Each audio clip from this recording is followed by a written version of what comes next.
Assalamualaikum warahmatullahi wabarakatuh. Nama saya Muhammad Lutfi Fadilah. Di sini saya akan mempresentasikan hasil rangkuman saya tentang pengelolaan proyek perangkat lunak.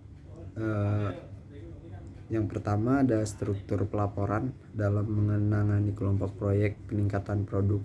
Staffing penting untuk menentukan jumlah normal orang yang dibutuhkan, membagi jumlah bulan manusia bisnis dengan jadwal yang ideal. Menambahkan lebih banyak orang tidak akan mengurangi jadwal.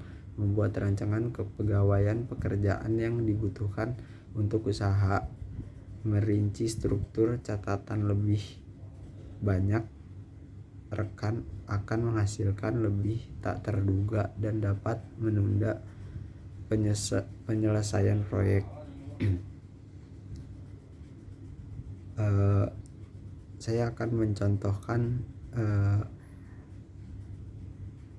desainnya mungkin ya, kayak kepala pemimpin itu tuh tugasnya menjawab tugas yang harus diselesaikan, aturan jadwal, rancangan grup dapat terus ada juga dapat dijawab untuk dinamis. Terus pemimpin fungsi rancangan yang pertama ada rancangan antar muka tugas, yang kedua ada buat pengadaan programan, terus yang ketiga ada uji sistem kerangka kerja Ventron.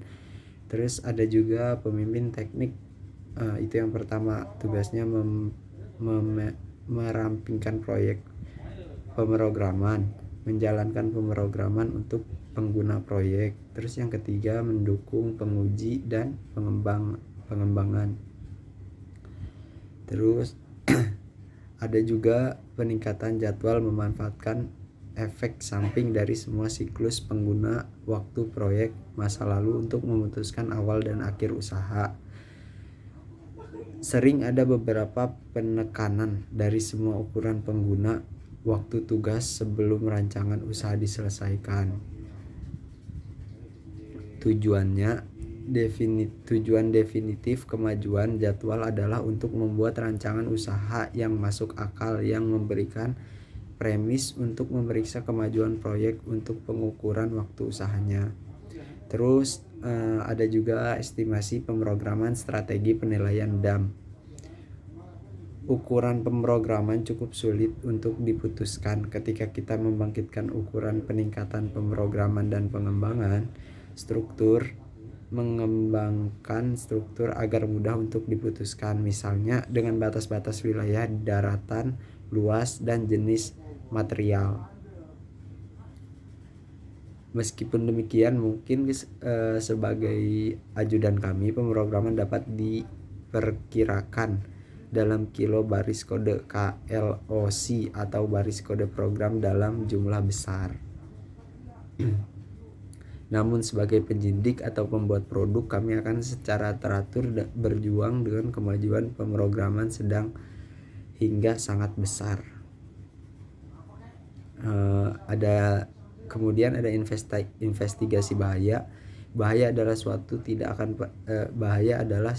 yang tidak akan pernah terjadi, dapat dihindari dalam suatu tindakan atau tindakan yang dilakukan orang, termasuk latihan proyek perbaikan dan proyek pembangunan.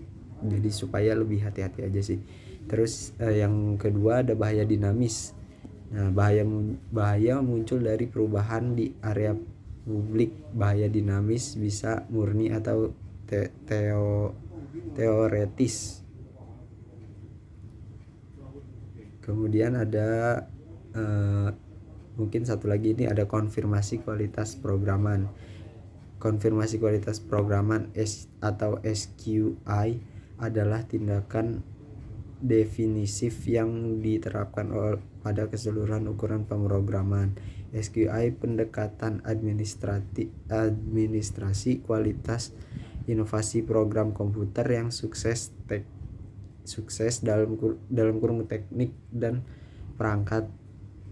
Audit desain formal diterapkan seluruh ukuran pemrograman, sistem pengujian bertingkat, kontrol dokumentasi programan, dan perubahan metodologi menjamin keseluruhan norma kemajuan program, memperkirakan komponen dan pengumumkan. Mungkin kurang lebihnya saya mohon maaf. Begitu saja presentasi saya. Terima kasih. Wassalamualaikum warahmatullahi wabarakatuh.